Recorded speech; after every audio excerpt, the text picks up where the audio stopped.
ഇന്ന് നമ്മൾ പരിചയപ്പെടാൻ പോകുന്നത് ഇന്ത്യയുടെ റിയൽ എസ്റ്റേറ്റ് ഭൂപടത്തിൽ വിപ്ലവം സൃഷ്ടിച്ച എക്സ്ട്രാ ഓർഡിനറി ലീഡറിനെയാണ്.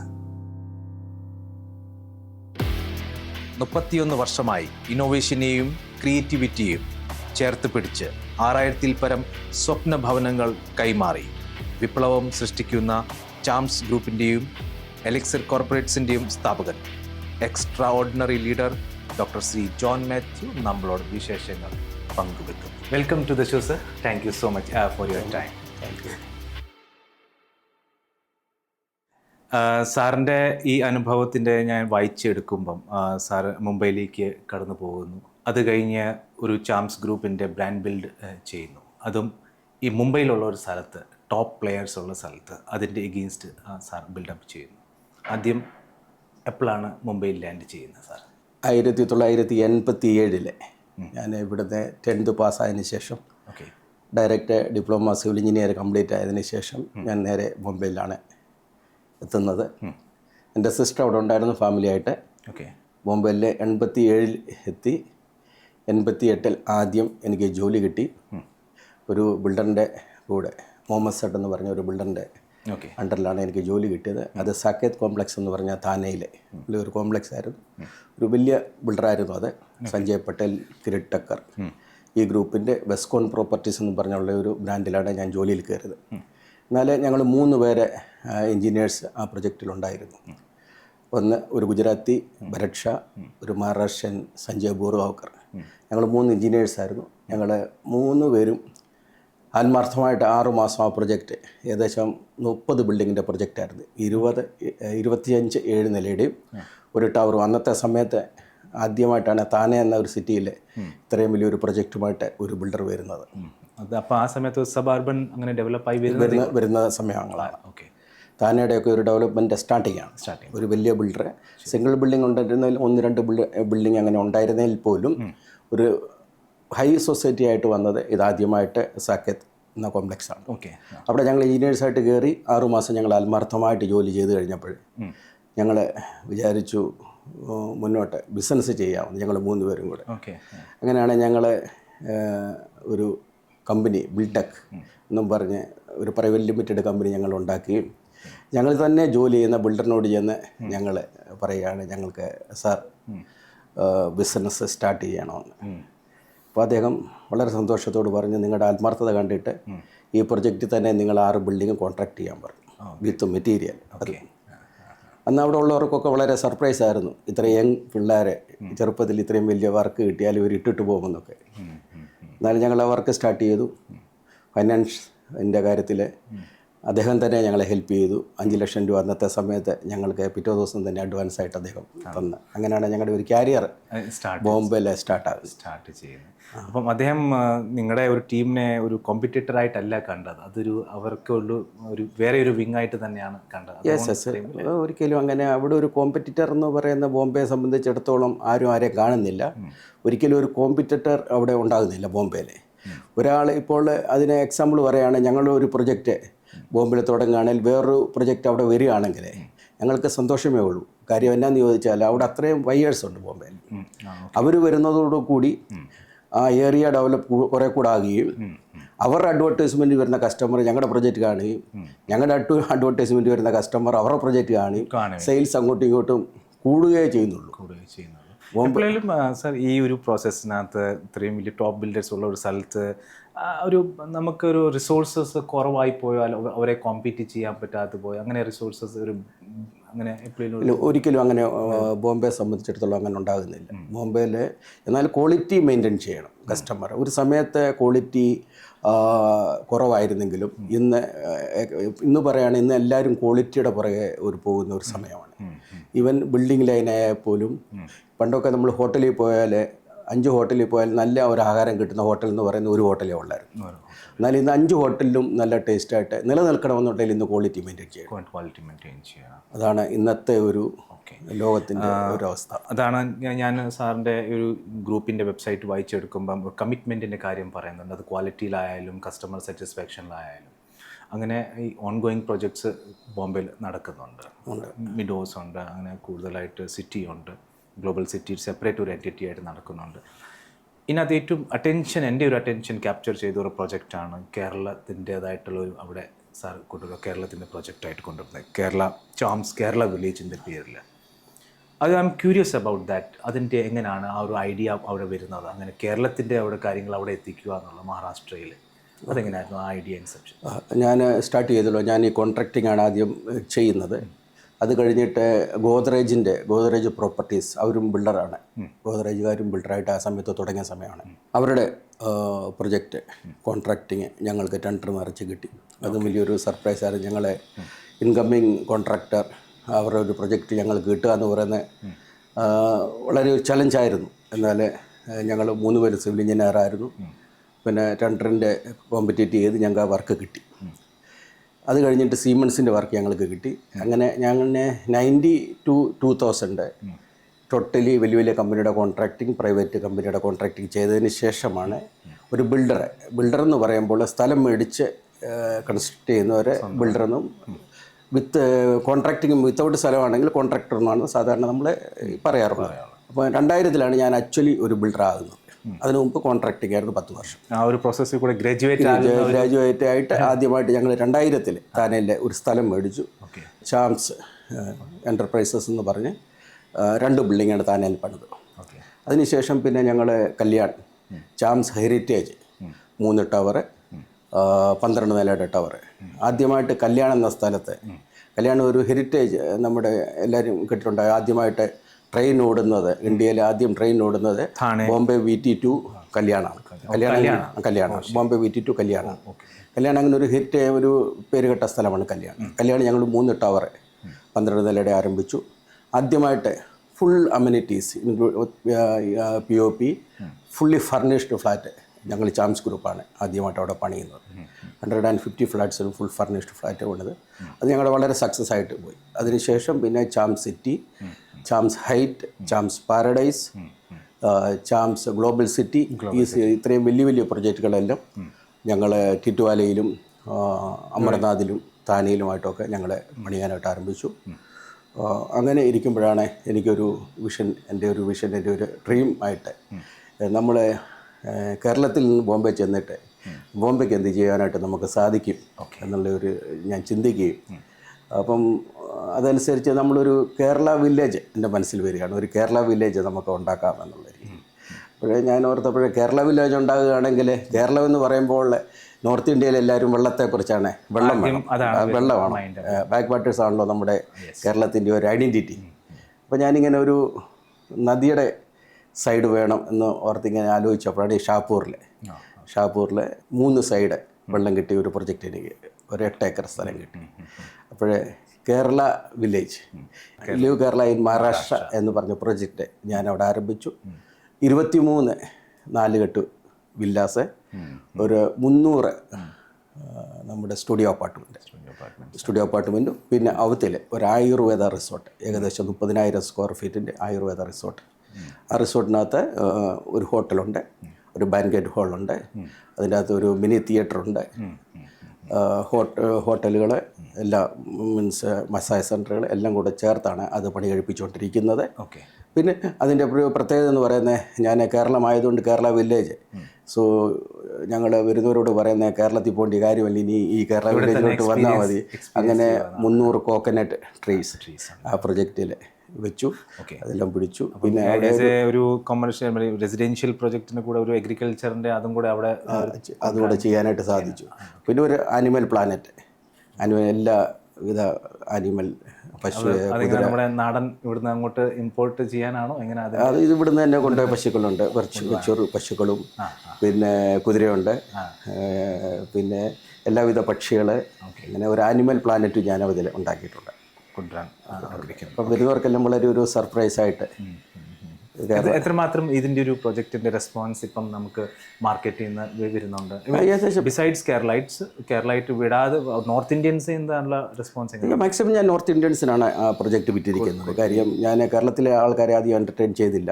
കാര്യം കേരളത്തിലെ ആൾക്കാർക്ക് കേരളത്തെക്കുറിച്ച് അറിയുകയും അവർ വരികയും ചെയ്യുമല്ലോ. എന്നാൽ അവിടെ മാക്സിമം എടുത്തിരിക്കുന്ന നോർത്ത് ഇന്ത്യൻസ്, ഗുജറാത്തി, മഹാരാഷ്ട്രൻസ് ഒക്കെയാണ്. എൻ്റെ ടോട്ടലി 23 വില്ലയും സോൾഡ് ഔട്ടാണ്. സ്റ്റുഡിയോ 300 സ്റ്റുഡിയോയ്ക്കകത്ത് 200 സ്റ്റുഡിയോ അപ്പാർട്ട്മെൻറ്റ് ഓൾറെഡി ഞാൻ വിറ്റ് കഴിഞ്ഞു. ഇനി 100 എണ്ണമേ ഉള്ളൂ സെക്കൻഡ് ഫേസ് ആയിട്ടോ. ഇപ്പോൾ ഹോട്ടലിലൊക്കെ വർക്ക് നടന്നുകൊണ്ടിരിക്കുകയാണ്. ഇനി വേറെ എവിടെയെങ്കിലും ബിയോണ്ട് മഹാരാഷ്ട്ര എവിടെയെങ്കിലും വേറെ പുതിയൊരു കേരള വില്ലേജ് നമുക്ക് കാണാൻ സാധിക്കും? യെസ്, നല്ല പ്രൊജക്റ്റ് കിട്ടുകയാണെങ്കിൽ ഞാൻ കേരള വില്ലേജ് വീണ്ടും അതാത് സ്ഥലത്ത് വെച്ച് ബ്രാൻഡ് ഇനിയും ഇന്ത്യയിലെ എല്ലാ കൊണ്ടുപോകാനായിട്ട് ഞാൻ ആഗ്രഹിക്കുന്നു. നമുക്ക് ഓപ്പറേഷൻസ് കേരളത്തിലേക്ക് സാർ എക്സ്പെൻഡ് ചെയ്തിട്ടുണ്ട്. നമുക്ക് കാണാം ഓൺഗോയിങ് പ്രോജക്ട്സ് ഇപ്പോൾ കൊണ്ടിരിക്കുന്നു, ഇൻക്ലൂഡിങ് ദിസ് വൺ. അതൊരു സ്ട്രാറ്റജിയുടെ പാർട്ടാണ്. ഇന്ത്യൻ ഗവൺമെൻറ് കൂടുതൽ Tier 3, Tier 4 സിറ്റീസ് കൂടുതൽ ഇപ്പോൾ ഫോക്കസ് ചെയ്തിട്ട് ഇൻഫ്രാസ്ട്രക്ചർ ബിൽഡിംഗ് ചെയ്യാൻ വേണ്ടി. അത് നമ്മുടെ ഒരു ഗ്രൂപ്പിൻ്റെ സ്ട്രാറ്റജിയുടെ പാർട്ടാണോ കേരളത്തിൽ ഈ ഓപ്പറേഷൻ ഇങ്ങനെ തിരുവല്ലയിൽ ഒരു Tier 3 സിറ്റി ഡെവലപ്പ് ചെയ്യുന്നത്? തിരുവല്ലയിൽ തുടങ്ങണമെന്ന് എൻ്റെ ഒരു വിഷൻ വന്നത് എങ്ങനെയാണെന്ന് ചോദിച്ചാൽ, നമ്മുടെ ജന്മദേശത്തെ നമ്മൾ ബോംബെയിൽ ഒരു അറിയപ്പെട്ട ബിൽഡറായപ്പോഴേ ഞങ്ങളൊരു ബ്രാൻഡാണ് ഇപ്പോൾ ചാംസ് എന്ന് പറയുന്നത്.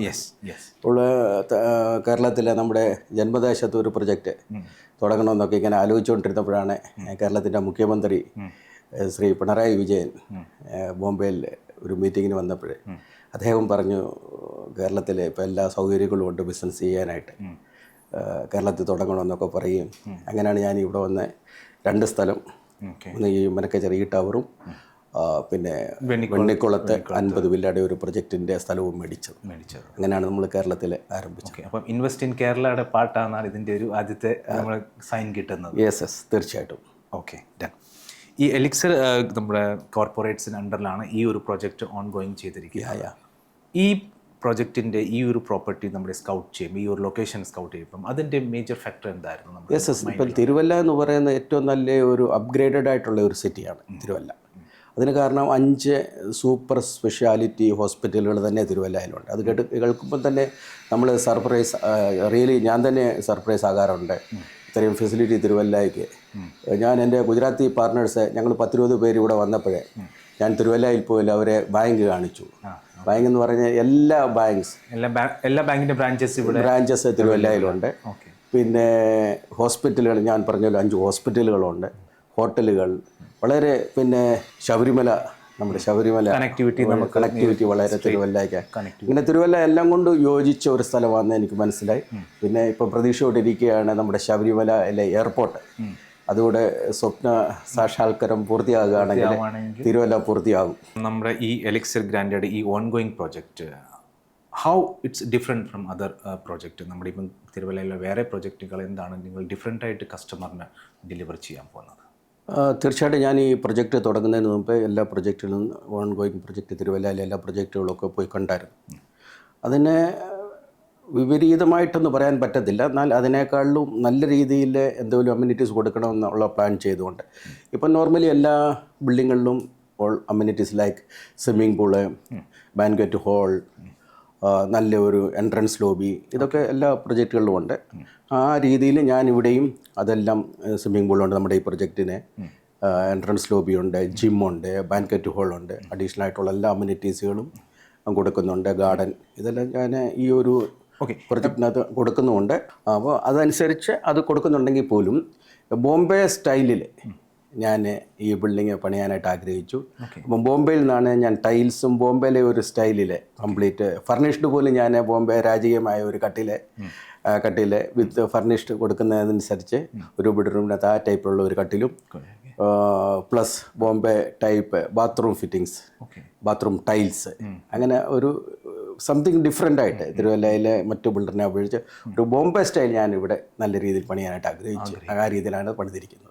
ആ രീതിയിലുള്ള സാമ്പിൾ ഫ്ലാറ്റ് നമ്മുടെ ഈ ഗ്രാൻഡ് ബിൽഡിങ്ങിനകത്തുണ്ട്.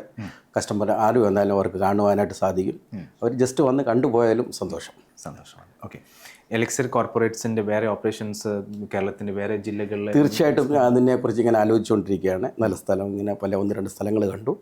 നല്ല സ്ഥലം കിട്ടുകയാണെങ്കിൽ നല്ല ഇതിലും വലിയൊരു പ്രൊജക്റ്റായിട്ട്, ഒരു 5-6 ബിൽഡിങ്ങിൻ്റെ പ്രൊജക്റ്റായിട്ട് ഇപ്പം സെയിലുണ്ട്. കേരളത്തിലെ ബോംബെയുമായിട്ട് കമ്പയർ ചെയ്യുമ്പോൾ കസ്റ്റമർ ബുക്കിങ്ങിന് പ്രയാസമാണെങ്കിൽ ബുക്ക് ചെയ്ത കസ്റ്റമർ വളരെ ഡീസൻ്റായിട്ട് പെട്ടെന്ന്, കേരളത്തിൽ ബോംബെയിലൊക്കെ ആണെങ്കിൽ ബുക്ക് ചെയ്തതിന് ശേഷം ഒരു 4-5 ലക്ഷം രൂപ എന്നാൽ പിന്നെ അവർക്ക് ബിൽഡറിന് കൊടുക്കണമെന്ന് വലിയ കയറൊന്നുമില്ല, ചോദിച്ച് പുറകെ നിന്ന് മേടിക്കണം. എന്നാൽ കേരളത്തിലെ ജനങ്ങളെ ഒന്ന് ബുക്ക് ചെയ്ത് കഴിഞ്ഞാൽ പിന്നെ അവർക്ക് ടെൻഷനാണ്, എത്രയും പെട്ടെന്ന് പൈസ കൊടുത്ത് തീർക്കണം ബിൽഡർ. കൗണ്ടബിൾ അയച്ചിലൂടെ ബോംബെയിൽ ബിൽഡർക്ക് ടെൻഷൻ അവരുടെ പൈസ മേടിക്കാനായിട്ട്, ഇവിടെ കസ്റ്റമറിൻ്റെ ടെൻഷന് മേടിക്കുന്ന പെട്ടെന്ന് ബിൽഡറിനെ കൊടുത്ത് തീർക്കുക, എത്രയും പെട്ടെന്ന് എൻ്റെ കയ്യിൽ നിന്ന് അവർക്ക് കൊടുത്ത്. ആ ഒരു വ്യത്യാസം കേരളവും ബോംബെ ആയിട്ടുണ്ട്. ഓക്കെ. അപ്പാർട്ട് ഫ്രം ഈ ഒരു പ്രൊജക്റ്റിന് കൂടാതെ നമുക്ക് ഈ എന്താണ് ഒരു സാറിൻ്റെ ഒരു വിഷൻ, ഒരു തിരുവല്ല പോലുള്ള എമർജിങ് സിറ്റിക്ക് വേണ്ടിയുള്ളത്? അതെന്താണ് ഒരു വിഷൻ? നമുക്ക് അങ്ങനെ എവിടെയെങ്കിലും ഉണ്ടോ നമ്മുടെ ഗ്രൂപ്പിൻ്റെ? റിയലി പറയുകയാണെങ്കിൽ തിരുവല്ലയിൽ ഒരു വിഷൻ വെച്ച് കൊണ്ടുവരുന്ന എല്ലാ സൗകര്യങ്ങളും ഇപ്പം തിരുവല്ലയിൽ നമ്മൾ എന്താലോചിച്ചാലും തിരുവല്ലയിലുണ്ട്. ഒരു പിന്നെ തിരുവല്ലയ്ക്ക് ഉള്ള ഒരു ഇപ്പോഴത്തെ ഒരു രീതിയിൽ ഒരു നല്ല ഹോട്ടൽ വരണം, ഒരു നല്ല ഹോട്ടൽ എലൈറ്റ് ഉണ്ട്, നല്ല ഹോട്ടലുണ്ട്. എന്നാൽ പോലും നല്ല ഒരു hotel it is required now. അതൊരു സ്ഥലം കിട്ടുകയാണ്, ഞാനൊരു ഹോട്ടൽ സിറ്റിയിൽ കിട്ടുകയാണ്, തീർച്ചയായിട്ടും ഹോട്ടൽ പണി. അതൊരിപ്പം നമ്മുടെ ചാംസ് ഗ്രൂപ്പിൻ്റെ സംഭാവനയായിട്ട് തിരുവല്ലയ്ക്ക് വരാൻ പോകുന്നൊരു. തീർച്ചയായിട്ടും. സർ, ഈ റിയൽ എസ്റ്റേറ്റിൻ്റെ ഇൻഡസ്ട്രിയുടെ കാര്യം പറയുമ്പം കുറച്ച് നാൾ മുമ്പ് ആദ്യം ഈ അതോറിറ്റീസ് വരുന്നതിന് മുമ്പ്, റെഗുലേറ്ററി അതോറിറ്റീസ് വരുന്നതിന് മുമ്പ് കുറച്ച് കാലം മുമ്പ് ബാക്കിലേക്ക് പോകുമ്പം ഒത്തിരി ഇഷ്യൂസ് കസ്റ്റമർ ഫേസ് ചെയ്തുകൊണ്ടിരുന്നായിരുന്നു, എസ്പെഷ്യലി ബിൽഡർ ഡെവലപ്പേഴ്സ് ആൾക്കാരുമായിട്ട്. അത് സ്റ്റാർട്ട് തുടങ്ങുന്നത് ലാൻഡ് അക്വിസിഷനിൽ നിന്നാണ്. ഫസ്റ്റ് ഇഷ്യൂ അവിടെ തുടങ്ങും, അത് കഴിഞ്ഞ് പിന്നെ ഈ ഫ്ലാറ്റ് സെയിലാകുന്നത് തുടങ്ങും, അത് കഴിഞ്ഞ് പൊസിഷനിലേക്ക് പോകുമ്പം അതിൻ്റേതായ കുറച്ച് പ്രോബ്ലംസ് ഇഷ്യൂസൊക്കെ ഉണ്ടായിരുന്നു. ഇന്നിപ്പം കുറഞ്ഞു, റെഗുലേറ്ററി ബോർഡൊക്കെ അത്രയും മോണിറ്ററിങ് ചെയ്യുന്നുണ്ട്. നമ്മുടെ ചാംസ് ഗ്രൂപ്പ് ഈ കാര്യത്തിൽ എത്രമാത്രം കസ്റ്റമർ സെൻട്രിക് ആണ്? അവരുടെ കംപ്ലയിൻറ്റ്സ്, അവരുടെ ഫീഡ്ബാക്കുകൾ, അത് എത്രമാത്രം നമ്മൾ ഓണസ്റ്റിയിലും സ്ട്രേറ്റ് ഫോർവേഡ്നെസ് ആയിട്ട് അതിനെ ഹാൻഡിൽ ചെയ്യുന്നുണ്ട്?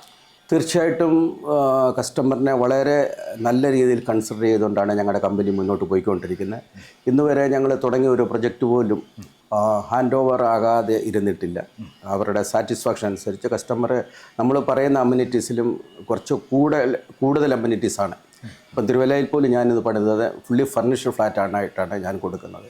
എന്ത് ഞാൻ കൊടുക്കുന്നു അത് ഞാൻ ഓൾറെഡി കസ്റ്റമറിനെ കാണിച്ചതിന് ശേഷമാണ്, ഒരു ഷോ ഫ്ലാറ്റോ സാമ്പിൾ ഫ്ലാറ്റോ ഉണ്ടാക്കിയതിന് ശേഷമാണ് നമ്മൾ ഇത് തുടങ്ങുന്നത്. എന്നാൽ പണ്ടൊക്കെ ഈ ബിൽഡർമാർ സ്ഥലം മേടിച്ചിട്ട് തിരുവല്ലയിലും ഞാൻ കേട്ടിട്ടുണ്ട്, ബോംബെയിലും ഒക്കെ പലരുടെയും പൈസ, കസ്റ്റമറിൻ്റെ പൈസ ഒക്കെ സ്റ്റക്കായി പ്രൊജക്റ്റ് തീരാതെ ഈ 2-3 രീതിയിലുള്ള ആൾക്കാരുണ്ട്.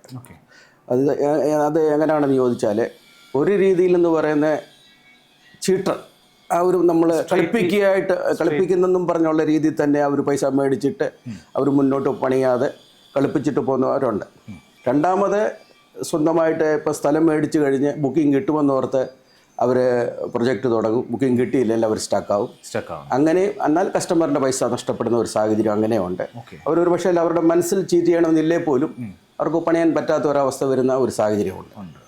എന്നാൽ മൂന്നാമത്തെ ആൾക്കാരെ കസ്റ്റമറിനെ കെയർ ചെയ്ത് ഇപ്പം റെറ വന്നത് വളരെ 2 പേർക്കും, ഈവൻ കസ്റ്റമറിനല്ല, റെറയുടെ ബെനിഫിറ്റ് കൂടുതൽ കിട്ടുന്നത് ഇപ്പോഴേ ബിൽഡറിനാണ്. ബോംബെ സംബന്ധിച്ചിടത്തോളം ഞാൻ പറയുകയാണെങ്കിൽ നല്ല ബെനിഫിറ്റ് റെറയും വളരെ കൺസിഡർ ചെയ്ത് ബിൽഡറേയും അവോയ്ഡ് ചെയ്യല്ല. അവർ റൂൾ ആൻഡ് റെഗുലേഷൻസ് കസ്റ്റമറിനും സെയിം ആണ്. ഇപ്പോൾ പൈസ തന്നില്ലെങ്കിൽ കസ്റ്റമർ ബിൽഡറിന് കൊടുക്കണമെന്നും ബോത്ത് സൈഡ് മെയിൻറ്റെയിൻ ചെയ്താണ് ട്രാൻസ്പെറൻസി ക്ലിയർ ആണ്. ഇപ്പം വെബ്സൈറ്റിൽ പോവുകയാണെങ്കിൽ എല്ലാ ബിൽഡറിൻ്റെയും കമൻസ്മെൻറ്റ് സർട്ടിഫിക്കറ്റ് തൊട്ട് എല്ലാ പേപ്പർ വെബ്സൈറ്റിൽ കാണുവാനായിട്ട് സാധിക്കും. ബിൽഡറിന് എഗനിസ്റ്റായിട്ട് എന്തെങ്കിലും കേസുണ്ടോ, അതായത് പ്രൊജക്റ്റിന് എഗനിസ്റ്റായിട്ട് വല്ല കേസുണ്ടോ, ഇതെല്ലാം നമുക്ക് വെബ്സൈറ്റിൽ കാണുവാനായിട്ട് സാധിക്കും. അങ്ങനത്തെ ഒരു ട്രാൻസ്പെറൻറ്റ് ക്ലാരിറ്റി ഈ റെറ കാരണം വന്നു. അത് കസ്റ്റമർക്ക് ഒത്തിരി നല്ല ഒരു കാര്യമായിട്ട്. അതിൻ്റെ ബേസിലാണ് നമ്മുടെ ചാംസ് ഗ്രൂപ്പ് ഒരു ട്രസ്റ്റ്. തീർച്ചയായിട്ടും അതിൻ്റെ ബേസിലാണ് ചെയ്യാൻ ശ്രമിക്കുക. ഇല്ലെങ്കിൽ നമുക്ക് ഇത്രയും വർഷങ്ങളായിട്ട് നമ്മൾ നിൽക്കുകയും മുന്നോട്ട് നമുക്ക് പിടിച്ചു നിൽക്കാൻ പറ്റാത്ത ഒരവസ്ഥയും. ഞാൻ സ്റ്റാർട്ടിങ്ങിലേ പറഞ്ഞല്ലോ, ഇന്നത്തെ കാലത്ത് ഒരു കളിപ്പിച്ചോ അതിൻ്റെ ക്വാളിറ്റി ഇല്ലാതെയോ ആർക്കും മുന്നോട്ട് പോകാൻ പറ്റാത്ത ഒരു സാഹചര്യത്തിലേക്കാണ് വന്നിരിക്കുന്നത്. ഒരു ലെഗസി തന്നെ നമ്മൾ അങ്ങനെ ബിൽഡ് ചെയ്യുക. തീർച്ചയായിട്ടും അങ്ങനെ ചെയ്തവർക്കൊക്കെ ബോംബെയിൽ വളരെ സക്സസ് ആയിട്ടുണ്ട്. ഓക്കെ സർ, ഒരു ലാസ്റ്റ് ക്വസ്റ്റ്യൻ സർ. ഇതിനകത്ത് സാർ ഇപ്പം 2 മാർക്കറ്റിലും ഡീൽ ചെയ്യുവാണ്. നമ്മുടെ നോർത്ത് ഇന്ത്യൻ മാർക്കറ്റുണ്ട്, കേരളത്തിലെ മാർക്കറ്റുണ്ട്. ഈ കഴിഞ്ഞു പോയ വർഷങ്ങളിൽ കൺസ്യൂമറിൻ്റെ പർച്ചേസിങ് പവറിനകത്ത് വന്ന ഒരു മാറ്റം എന്തായിരിക്കും സാറിന്? എന്താണ് ഒരു പറയാൻ പറ്റുന്നത്? നോർത്ത് ഇന്ത്യയും ഇവിടുത്തെ മാർക്കറ്റ് രണ്ടും കൂടെ ചേർത്ത് പിടിക്കുന്നു ഓവറോൾ. തീർച്ചയായിട്ടും ഉണ്ട്. ഇപ്പോഴ് കസ്റ്റമറിൻ്റെ കയ്യിൽ ഒരു കേരളത്തിലെ ബഡ്ജറ്റ് ഞാൻ പറയുകയാണെങ്കിൽ ഏകദേശം ഒരു 50 ലക്ഷം തൊട്ട് 1.5 കോടി രൂപയുടെ ഒരു ബഡ്ജറ്റാണ് കേരളത്തിൽ ഇപ്പോൾ നടക്കുന്നത്. ബോംബെ സംബന്ധിച്ചിടത്തോളം അങ്ങനെയൊന്നുമില്ല. ബോംബെയിൽ എല്ലാ ടൈപ്പിലുള്ള ആൾക്കാരും ബോംബെയിലുണ്ട്. അതാണ് ബോംബെയുടെ സക്സസ്. 20 ലക്ഷം രൂപയുടെ ആൾക്കാർ വീട് മേടിക്കുന്നതിനായിട്ട് അവിടെ അവൈലബിൾ ഉണ്ട്. 35 ലക്ഷം രൂപയുടെ ഉണ്ട്. അത് 100 കോടിയുടെ വരെ ഡീൽ നടക്കുന്ന ബോംബെയിലെ ഫ്ലാറ്റുകൾ, 50 കോടിയുടെ. അങ്ങനെ ബോംബെയിലെ ഓരോ സ്ഥലത്തിൻ്റെ അനുസരിച്ച് ബൈ പവർ ആക്ച്വലി ഇപ്പോൾ ഒത്തിരി കൂടുതലാണ്. അതുകൊണ്ട് ബോംബെയിലൊക്കെ ഞാൻ താനെ തന്നെ പറയുകയാണെങ്കിൽ ബോംബെയിലൊക്കെ എന്ന് പറയുന്നത് കോടിക്കണക്കിന് സ്ക്വയർ ഫീറ്റിൻ്റെ കൺസ്ട്രക്ഷനാണ് ഓൺ ഗോയിങ്. അതുപോലെ തന്നെ അത്രയും പ്ലാൻ പാസ് മുനിസിപ്പാലിറ്റികളിൽ കിടക്കുന്നുണ്ട്. ഇതിനെല്ലാം പർച്ചേസ് ഉണ്ടെങ്കിൽ അല്ലാതെ ഇത് പണിയാൻ പറ്റത്തുള്ളൂ. അപ്പം നല്ല ബൈയിങ് കപ്പാസിറ്റി ഉള്ള ആൾക്കാരും ഉണ്ട്, അങ്ങനെ ബയേഴ്സും ഉണ്ട്. വളരെ ഇതിനകത്തൊരു കാര്യം കൂടെ, പുതിയ ജനറേഷൻ്റെ എങ്ങനെയാണ് ഇതിനകത്തൊരു മൂവ് വന്നിരിക്കുന്നത് ഈ കാര്യത്തിൽ? പുതിയ ജനറേഷൻ അങ്ങനെ എപ്പോഴും മോണിറ്റർ ചെയ്തിട്ടുണ്ടോ? 30+ അങ്ങനെയുള്ള ആൾക്കാർ, ബിലോ 40 ഇയേഴ്സ് ഉള്ള അങ്ങനെയൊക്കെ ആൾക്കാരുടെ എങ്ങനെയാണ്? തീർച്ചയായിട്ടും ബോംബെ സംബന്ധിച്ചിടത്തോളം അവരാണ് കൂടുതൽ ഇപ്പം മേടിക്കുന്നത്. കാര്യം എന്നാന്ന് ചോദിച്ചാൽ യങ് ജനറേഷന് ഇപ്പം നല്ല സാലറിയാണ്. ഏത് കമ്പനിയിൽ കയറിയാലും ഒരു 1 ലക്ഷം രൂപ പ്ലസ് ആണ്, അത് മിനിമമാണ് ഞാൻ പറയുന്നത്. ഇപ്പം എല്ലാവരും പഠിച്ചാണ് ഇന്നത്തെ ജനറേഷനിൽ ഇറങ്ങുന്നത്. എന്നാൽ കേരളത്തെ സംബന്ധിച്ചിടത്തോളം പഠിച്ചിറങ്ങി ഇമ്മീഡിയറ്റ്ലി അവർ വിദേശത്തേക്ക് പോവുകയോ അമേരിക്കയിലേക്കോ UK യിലേക്കൊക്കെ പോവുകയും, അതുകൊണ്ടാണ് കേരളത്തിലെ ഒരു മാർക്കറ്റിനെ ഒരു ഒരു പുഷ് വരാത്തതിൻ്റെ ഒരു കാരണം കേരളത്തിൻ്റെ യങ് ജനറേഷൻ. എന്നാൽ ബോംബെയിൽ യങ് ജനറേഷനാണ് ഇപ്പം കൂടുതൽ ബയേഴ്സ്. കാര്യം അവർക്ക് 2 പേരും കൂടെ കപ്പിള് കല്യാണം കഴിയുന്ന ഉടനെ 2 പേർക്കും കൂടെ 2-2.5 ലക്ഷം രൂപ സാലറി ആകുകയും 1-1.5 കോടി രൂപയുടെ ലോൺ ഈസി ആയിട്ട് പാസ്സാക്കി എടുക്കാൻ പറ്റുകയും ചെയ്തിട്ടുണ്ട്. അതുകൊണ്ട് ഇപ്പോൾ അവർക്ക് എല്ലാവരും, ഇപ്പം നമ്മുടെ മലയാളികളൊക്കെ കേരളത്തിൽ ചെന്നവരെ, പള്ളികളായാലും ഹിന്ദുക്കളായാലും ക്രിസ്ത്യാനികളായാലും ചെന്നവരൊക്കെ പണ്ടത്തെ ഒരു തലമുറയിലെ പ്രയാസം ജോലി ചെയ്ത് പോയപ്പോഴേ ഇപ്പം പിള്ളേരിങ്ങോട്ട് വന്നിട്ട് വീട്ടിൽ 2-3 ലക്ഷം രൂപ വീട്ടിലെല്ലാവർക്കും. മലയാളികളെല്ലാം ഇപ്പം ഒരു കാറ് പണ്ട് ഒരു പള്ളിയിലോ ഒരു അമ്പലത്തിലോ ചെന്ന 1-2 കാറുമായിട്ട് വരുന്നവരെ ഇന്ന് 130 ഫാമിലീസ് ഉണ്ട്. 130 പേർക്കും കാറുമായിട്ടാണ് പള്ളിയായാലും അമ്പലത്തിലായാലും വന്നുകൊണ്ടിരിക്കുന്നത്. അങ്ങനെ പൈസയുടെ ഒക്കെ ഒരു നമുക്ക് ഓവറോൾ പറയുവാണെങ്കിൽ ഇന്ത്യയുടെ ഫൈനാൻഷ്യൽ മാർക്കറ്റ് നന്നായിട്ടൊരു സൗണ്ട് ആയി. നല്ല മാർക്കറ്റാണ് ഇപ്പോൾ ഇന്ത്യയിലെ ഫൈനാൻസ് മാർക്കറ്റ്. മുന്നോട്ട് പോയി നല്ല പ്രയാസമുള്ളവരുണ്ട്, പ്രയാസത്തിൽ കഴിയുന്നവരുമുണ്ട്. എന്നാൽ ആവറേജ് ഇന്ത്യയുടെ ഗ്രോത്ത് നല്ല രീതിയിലാണ് മുന്നോട്ട് പോയിക്കൊണ്ടിരിക്കുന്നത്. Okay, thank you so much sir. Sir ഞങ്ങൾക്ക് ഇത്രയും ഇൻസൈറ്റ്സും കാര്യങ്ങളും പറഞ്ഞു തന്നു. എൻ്റെ ചാംസ് ഗ്രൂപ്പിൻ്റെ വിശേഷങ്ങളും ഞങ്ങളോട് പങ്കുവെച്ചു. വളരെയധികം നന്ദി. And I wish charms group കൂടുതൽ ഹൈറ്റിലേക്ക് എത്തുക, ആൾക്കാരിലേക്ക് അതിൻ്റെ ട്രസ്റ്റ് ഡെലിവർ ചെയ്യുക. Thank you so much sir. Thank U.